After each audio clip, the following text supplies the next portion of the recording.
বর্তমানকালে সবকিছুই fast moving.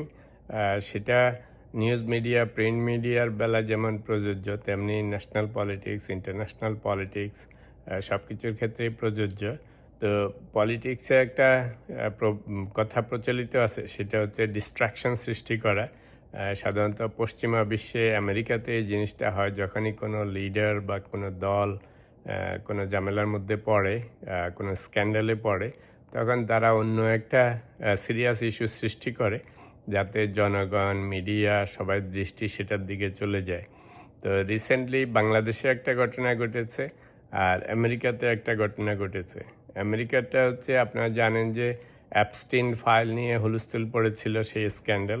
সেখানে ট্রাম্পের নাম আছে নানাভাবে। তো এখন যে ইরান, ইসরায়েল, আমেরিকার যে যুদ্ধ চলতেছে, অনেকের ধারণা যে ট্রাম্প ওই অ্যাপস্টিন ফাইল থেকে মানুষকে ডিস্ট্র্যাক্ট করার জন্য এই যুদ্ধটা শুরু করিয়েছে। তো আপাতত দৃষ্টিতে হয়তো মনে হবে কনস্পিরেসি থিওরি, কিন্তু যখন থেকে এই যুদ্ধ শুরু হয়েছে তখন থেকে খেয়াল করে দেখবেন অ্যাপস্টিন ফাইল নিয়ে এখন আর বেশি মানুষ কথা বলে না। তো বাংলাদেশে কি হয়েছে? বাংলাদেশে মনে আছে যে আমরা কিছুদিন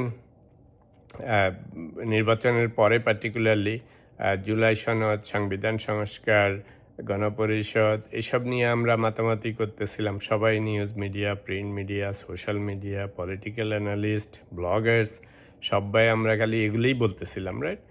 তারপরে হঠাৎ করে যখন হাদির কিলারদের ধরা পড়ে ইন্ডিয়াতে, তখন সবাই আবার আমরা হাদির হত্যাকারীদের নিয়ে হুলস্থুল করতেছিলাম যে কখন দেশে আনা হবে, কারা ওদের বিচার করা হবে, কে করেছে, কি করেছে, এগুলি নিয়ে আমরা কথা বলছিলাম।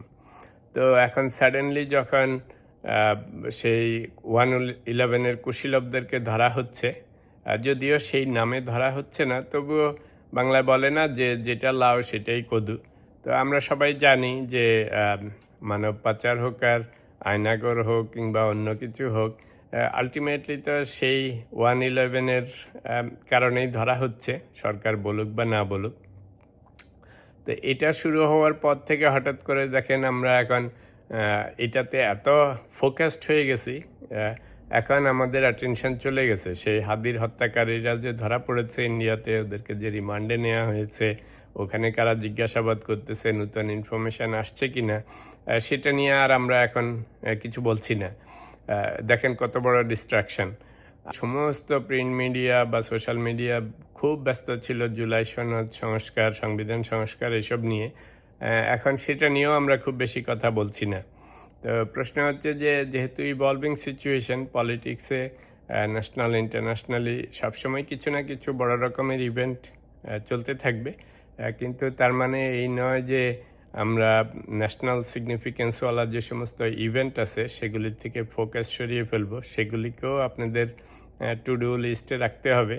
তো যারা যারা বড় প্রিন্ট মিডিয়া বা সোশ্যাল মিডিয়া বা ব্লগার, তাদেরকেও এগুলি রাখতে হবে। সাংবাদিকরা, সরকারি লোকজনদেরকে যখন ওনারা প্রেস ব্রিফিংয়ে আসেন, সেগুলি মনে করায় দিতে হবে।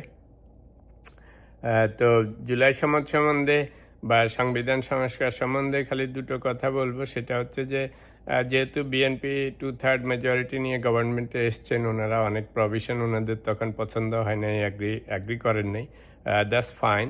কিন্তু ওনারা অনেকগুলি জিনিস নিজেদের মতো করে কমিটমেন্ট করেছিলেন, যেটা সালাউদ্দিন সাহেব সবসময় বলেন যে আমরা জুলাই সনদের আমরা ধারণ করি, আমরা অনেক কিছু বাস্তবায়ন করব। এটা বলেন এর কারণ হচ্ছে ওনারা আগে অনেক কিছু কমিটমেন্ট করেছিলেন আউটসাইড দি জুলাই সনদ, মানে ওনাদের নিজেদের মতো করে সংবিধান সংস্কার করা, বিচার বিভাগে স্বাধীনতা আনা, এরকম অনেক কিছু আছে।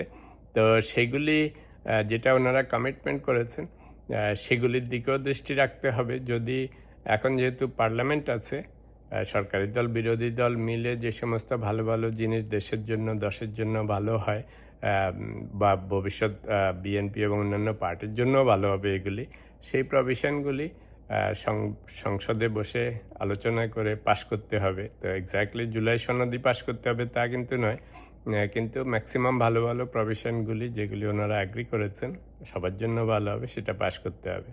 তো পয়েন্ট হচ্ছে যে এগুলি বাংলাদেশের জন্য এখন 111-এর কুশীলবদেরকে ধরা হচ্ছে নতুন distraction. I am not saying যে government is doing it on purpose.